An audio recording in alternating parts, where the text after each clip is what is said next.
সেটা সামনে রেখে কিছু কথা আইলে ভালোই। বিশেষ করে আমরা দিরাই একটা শান্তিপ্রিয় এলাকা। বৈষম্য বিরোধী আন্দোলনে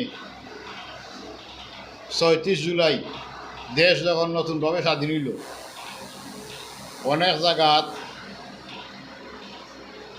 অনেক ধরনের সমস্যার সৃষ্টি হয়েছে, কিন্তু দিরাই নিরাপদ।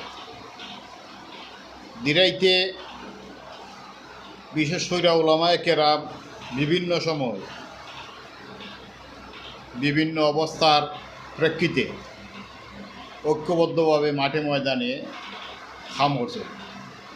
এখানে সেটা কোন দলের, সে কোন সাইনবোর্ডের, এটা আমরা বিবেচনা নিছি না।